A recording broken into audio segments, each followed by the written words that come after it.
This video is sponsored by Card Kingdom. You can visit their store by using my referral link in the description below.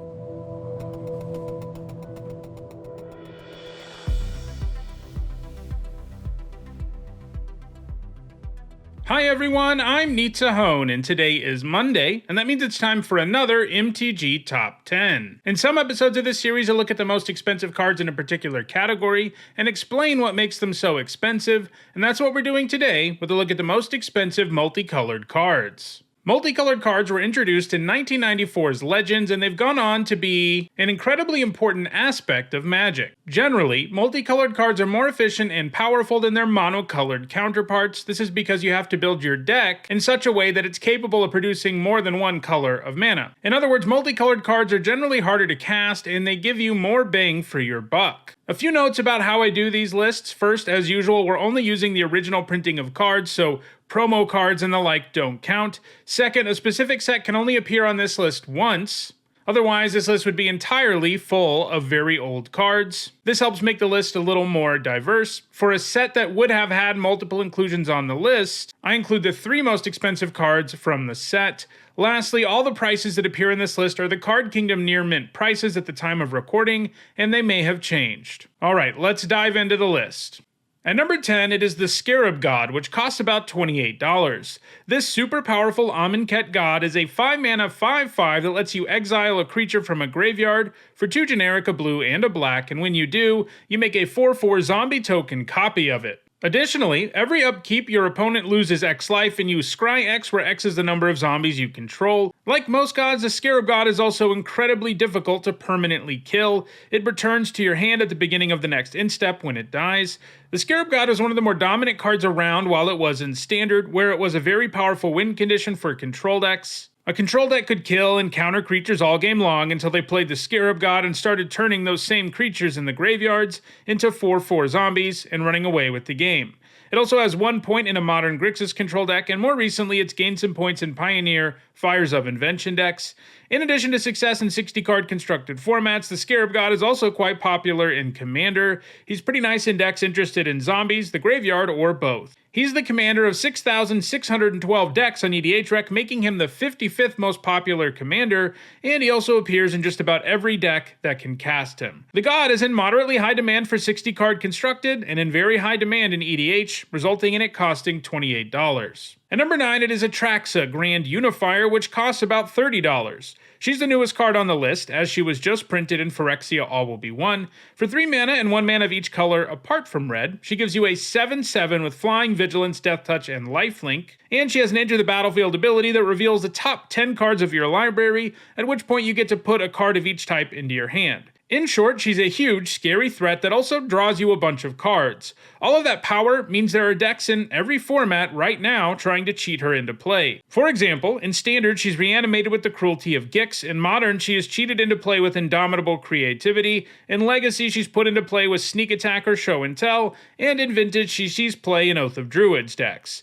The fact she's seeing play in every format right now puts her in very high demand. She's also seeing a lot of play in Commander for a relatively new card. Overall, I can potentially see this price continuing to go up. She probably won't quite reach the same heights as Sheoldred, another card seeing play in every format right now, because she doesn't fit into as wide a variety of decks, but she is seeing play in such a wide variety of formats that the demand is really high. At number 8, it is Captain CeCe, who costs $33. For 2 generic, 1 green, and 1 white mana, she's a 2/2 that can tap to tutor up a legendary card. She's never seen play in 60-card constructed formats, but she's in some demand for Commander, where she's both fairly popular to run as a commander and a commonly played card. Her ability to tutor things up can be particularly spicy in a singleton format, as she really makes it easy for you to find the right silver bullet for a given situation. While the demand for her in Commander isn't insanely high, there just aren't that many copies of Captain CeCe out there.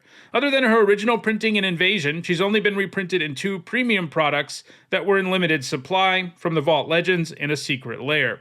She's definitely the kind of card that could see her price drop with a major reprint, and that's not outside of the realm of possibility, especially with Commander Masters just around the corner.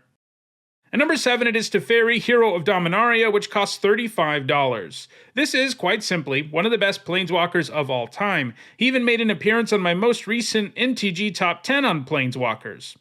He costs 3 generic, 1 white, and 1 blue mana, and he starts with 4 loyalty. He has a +1 that draws you a card, and then untaps 2 lands at the beginning of your next instep.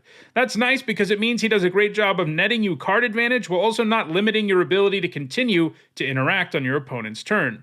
His -3 is nice removal, as it puts a non-land permanent into its owner's library, third from the top, and his ultimate is a game breaker, as it lets you exile a permanent every time you draw a card. Some planeswalkers have an ultimate that they're never really going to get to, but that's just not true for Teferi. His emblem was an attainable win condition for control decks across multiple formats. He's seen play in every 60-card format possible, and he's no slouch in Commander either, appearing in almost 18,000 decks on EDHREC. With all that demand, it's no surprise he's one of the most expensive multicolored cards in Magic. At number 6, it is Sliver Overlord, which costs about $45. This legendary Sliver costs 1 mana of each color, and it's a 7/7. It has 2 activated abilities that cost 3 generic mana. One of them lets you tutor up a Sliver, and the other lets you gain control of a Sliver. Obviously, the latter ability isn't especially useful except in mirror matches, but the first ability is really powerful since almost all Slivers grant an effect to all of your Slivers, including the Overlord, so tutoring them up is even more useful than it might seem at first. The Overlord has never seen play in Magic's 60-card constructed formats, but it's a very popular commander. Slivers are among Magic's most popular creature types, and the Overlord is great for anyone who wants to build around them. The Overlord is the 100th most popular commander on EDHREC, showing up in almost 4,700 decks as the commander. Like we saw with CeCe, a commander that can tutor things up is nice as it lowers the variance in a singleton format and can enable you to do all kinds of things, from setting up combos to simply making your board unbeatable. This is also a case where the card is fairly scarce, further driving up the price. Its only non-premium printing came way back in Scourge. At number 5, it is Renin 6, which costs about $58. This 2-mana planeswalker packs a ton of power. It has a +1 that lets you put lands from your graveyard into your hand, a -1 that lets you ping something, and a -7 that gives you an emblem that gives all of your instants and sorceries retrace. We saw earlier that Teferi's ultimate is a big part of what makes him so good, but that is much less the case here. The +1 and -1 are what makes Renin 6 so powerful. It's from Modern Horizons, a set that skipped legality in formats like Standard and Pioneer, but Renin 6 has seen a ton of play in the formats it is legal in. In Modern, it's largely been featured in Jund decks and has also gained some points in Death Shadow, Scapeshift, and Ramp. Renin 6 has also been played in the Eternal formats where it can help you recur lands that destroy other lands, really depriving the opponent of mana. In Legacy, the +1 and -2 together could easily turn Renin 6 into a land destruction engine that punished any deck playing X1s, and that was too powerful for the format, resulting in it getting banned there. Still, Renin 6 maintains legality in both Vintage and Modern and continues to see heavy play in both. It's also played in more than 11,000 decks on EDHREC, and it's usually played in decks that can get a lot of value out of lands in the graveyard. All of this means that the card has significant demand in both 60-card formats and EDH, driving up its price. At number 4, I've included 2 cards from Commander 2016, Attraxa Praetor's Voice, which costs about $60, and Timna the Weaver, which costs about $33. These are the 2 most expensive multicolored cards from the set, and both would have made the list if given their own slot. Attraxa is the legitimate number 4, while Timna would have been tied with Captain CeCe.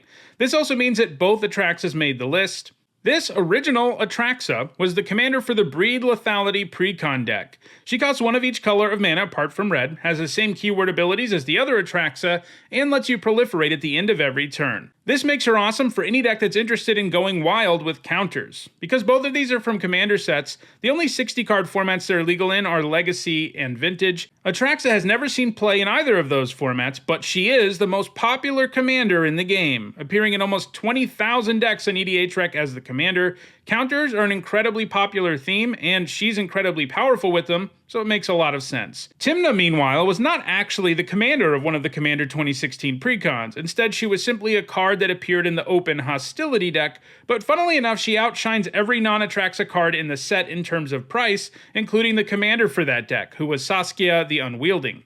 Timna is a 3-mana 2/2 with lifelink, and during your post-combat main phase, you can gain X life, where X is the number of opponents that were dealt combat damage this turn, and if you do that, you also draw X cards. This makes her a pretty impressive card advantage engine that gets all the more powerful the more people you're playing with. She also has Partner, which means she can be paired with another legendary creature who has Partner, giving you 2 commanders. Like Attraxa, she hasn't been played in 60-card constructed formats, but she is an incredibly popular commander. The customizability of the Partner mechanic means she can be used in a lot of different ways. Her most frequent partners are Thrasios, Triton Hero, and Crom, Ludovic's Opus. She appears as a commander in 17,478 decks on EDHREC, which makes her the second most popular commander in the game, behind only Attraxa. So, even though there is virtually no demand for either of these in 60-card formats, they are some of the most in-demand cards in Magic's most popular format, giving them their impressive price tags. They also haven't been reprinted very much, so if you want one of them, you don't have a whole lot of options.